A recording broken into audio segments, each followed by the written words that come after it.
샬롬 샬롬 샬롬 샬롬 샬롬. 하나님 사랑합니다. 여러분 주 안에서 사랑합니다.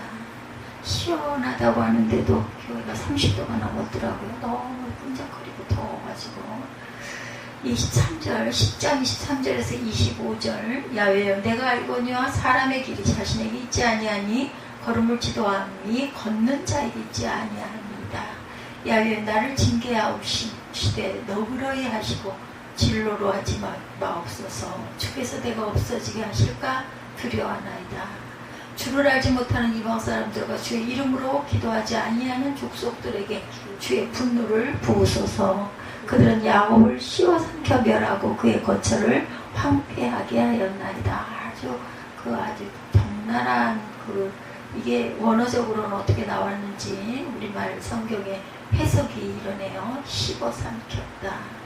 야곱을 씹어 삼켜 멸하고 그의 거처를 황폐하게 하였나이다. 예, 길과 걸음의 선택 문제, 이런 생각. 미국의 시 로버트 프로스트가 쓴 시 가지 않는 길이 떠오릅니다. 이 시 여러분들 잘 아시죠? 가장 사랑받는 명시 중 하나일 것입니다. 예, 부부 교과서에도 이 시가 실렸던 것으로 기억합니다. 두 개의 길이 노란 숲에서 갈라져 있었다. 둘 다 갈 수 없어 섭섭했다. 하나만을 가야 했기에 한참을 서 있었다. 나는 볼 수 있는 데까지 내려다보았다. 길이 덤불로 굽어져 가는 곳까지 나는 똑같이 좋아 보이는 두 개의 길 가운데 하나를 택했다. 우리가 항상 선택의 기로에 쓸 때가 많죠. 그 길이 더 나은 선택이라 여겼다. 풀이 많고 사람들이 잘 다니지 않는 길이었기 때문이다. 그 길로 간다 해도 별다른 흔적이 남지 않을 것이었다. 그날 아침 내 앞에는 두 개의 길이 있었다. 낙엽엔 발자국이 찍혀 있지 않았다. 나는 돌아올 다른 날을 위해 첫 번째 길을 남겨두었다. 그러나 그 길이 또 다른 길로 이어져 있었기에 내가 돌아올 것임을 짐작하고 있었다. 세월이 한참 흐른 뒤 나는 한숨 지으며 말하리라. 두 개의 길이 하나의 숲으로 갈라져 있었지. 나는 사람들이 잘 다니지 않는 길을 택했지. 그리고 그것이 내 인생을 바꿨지. 항상 우리는 선택, 그죠? 그런 얘기 많이 하죠. 짜장, 짬뽕, 어떤 거 먹을 거야, 이런 선택. 항상 매일인데도 갈등을 하죠. 길, 로드라고도 하고 웨이라고도 합니다. 어떤 곳에서 다른 곳으로 이동할 수 있도록 땅 위에 낸 일정한 너비의 공간, 이렇게 해석되어져 있습니다. 교통수단으로서의 길을 말하기도 하고, 또한 방도로서의 길과 행위의 규범으로서의 길을 말할 수 있겠죠. 방도로서의 길, 행위의 규범, 이런 것으로 분별이 될 것입니다. 그리고 work, 걸음, 그 길 위에 발을 옮겨놓는 동작을 말합니다. 우리는 늘 최선의 길을 선택을 한다고 하죠. 두 길을 동시에 갈 수 있는 사람은 없어요. 몸이 하나이기 때문에 두 길을 만날 때는 망설일 수밖에 없어. 어떤 쪽으로 갈 것인가. 저도 길이 양쪽으로 갈라져 있을 때는 몰라, 어느 길인지 뭔지 그 다음에 뭐가 펼쳐져 있는지 모르는 처음 가는 길일 때는 왠지 호젓한 길 쪽을 선택을 하고 싶어집니다. 근데 사실은 많이 사람들이 지나다니는 행로가 많은 쪽을 선택하는 게 어쩌면 안전할 거예요. 왜냐하면 그쪽은 길이 뚫렸으니까 사람들이 많이 다니지 않겠어요. 그래서 제가 길친가 봅니다. 그리고 더 마음에 끌리는 길로 가게 되죠. 근데 저는 그런 길이 자꾸 마음에 끌려서 가면 꼭 마땅한 골목이 나오죠. 한 길을 선택하면 다른 한 길을 남겨놓아야 하고 포기해야 한다.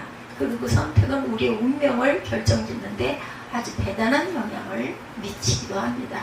그래서 어떤 사람은 그때 그 길을 선택한 것이 참 다행이다, 이렇게 정말 다행이었다 하거나 그 길을 선택하지 않았어야 했어 후회하죠. 그 길을 선택한 것은 최악이었어, 이렇게 말하기도 합니다. 그리고 선택한 길에서 길을 잃지 않으려고 또한 잘못 걷지 않으려고 걸으며 무척이나 신경을 쓰면서 걷습니다. 그래서 저는 이렇게 여러분들에게 말씀드리면서도 그것도 행복이다라고 여겨집니다. 왜냐하면 저는 많은 길을 걷지 못하는 사람이기 때문이죠. 그걸 누가 알았겠습니까? 그렇죠. 이것을 한 20, 30년 전에만 알았더라도 얼마나 조심하고 주의하고 했을 텐데 그럼 좀 나았을까 이런 물음표가 또 탔습니다. 성경은 분명하게 말씀합니다. 야훼여 내가 알거니와 사람의 길이 자신에게 있지 아니하니 걸음을 지도하니 걷는 자에게 있지 아니하니라 말씀하고 있어요.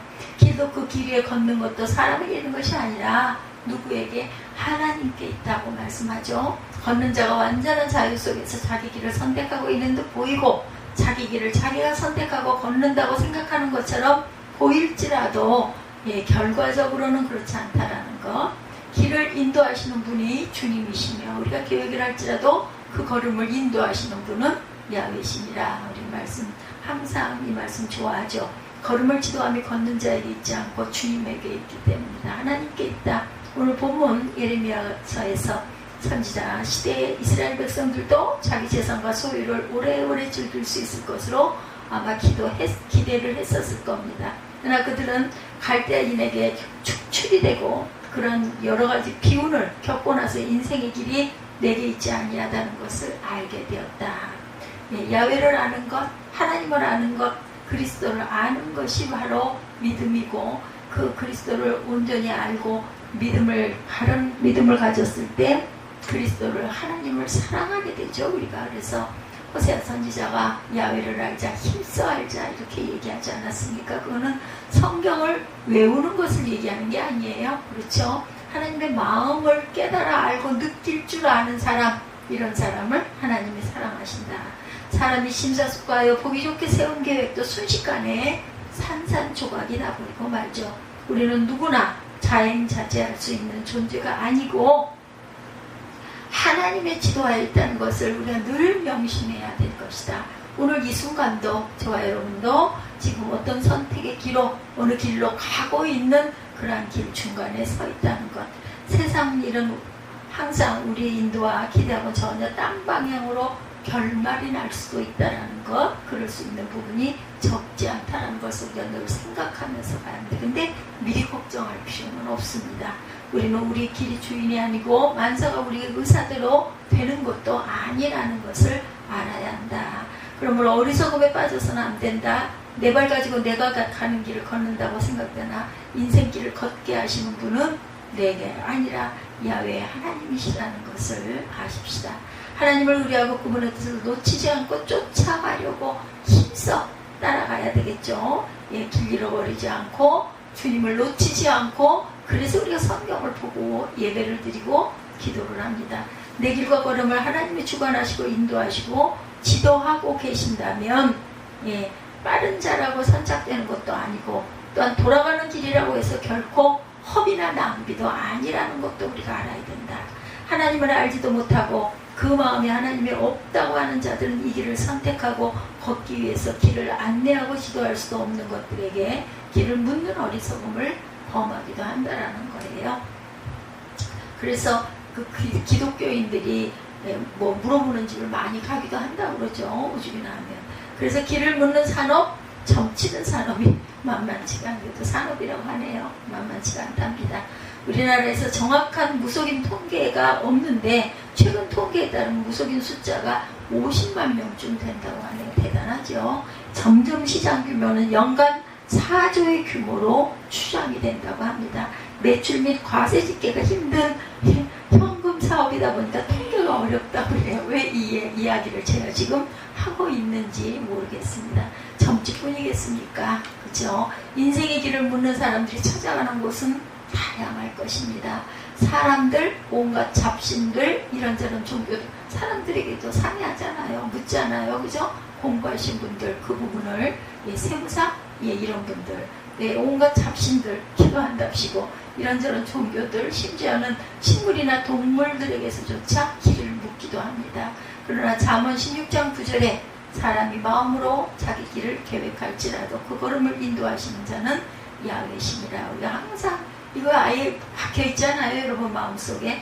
내 길을 걷게 하신 분은 하나님이시고 내 길을 지도하시고 내 걸음을 인도하시는 분도 하나님이시다. 하나님만 계시면 얼마나 좋겠어요. 못지않게 사단의 세력이 있는 게 문제죠. 그죠? 항상 유혹하고 미혹하는 게 사단의 세력이다. 내 걸음을 지도해 주시는 이 지도를 거절하거나 무시하거나 외면한 일이 없어야 하겠다. 내 길을 지도하시고 인도하시는 하나님을 부인하고 다른 곳에 가서 길을 묻는 일들을 해서는 안 될 것이다. 사람의 길과 걸음을 시작해 하신 분도 하나님이시고 그리고 그 길과 걸음을 진행하고 또 하늘에 이르도록 인도하실 분도 하나님이시라는 것. 하나님이 사람의 걸음을 인도하신다는 이 말은 모든 유해, 무신론, 운명론, 허물론, 미신론, 자연신론, 불가지론론을 배격하는 말씀이라는 것. 하나님이 하신다는 것을 믿고 갈 줄 아는 저와 여러분들이 되어야 합니다. 결코 무의미하거나 반복이 아닌 의미와 내용이 알찬 행동적 삶이라는 뜻을 갖고 있습니다. 사람의 걸음은 하나님의 작정된 섭리의 걸음이고 그 걸음을 주신 하나님을 믿고 가는 걸음만 있어야 한다는 것.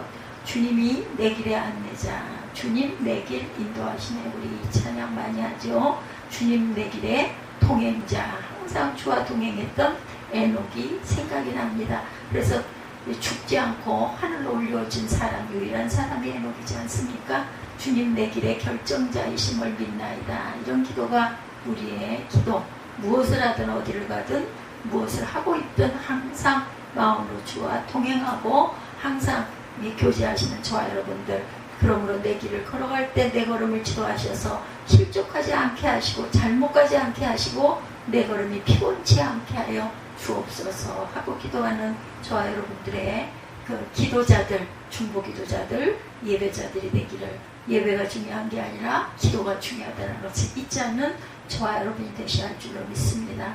우리는 그분에게 길과 걸음을 맡기고 길과 걸음을 위해서 간구하는 그런 마음같이 되어야 한다는 것. 하나님께서 인도하시고 하나님께서 나를 지명하여 부르셨사오니 주여 아버지 모든 것들이 평탄케 하옵소서. 이렇게 기도하는 이 아침, 이 새벽이 되시기를 주님의 이름으로 축복합니다.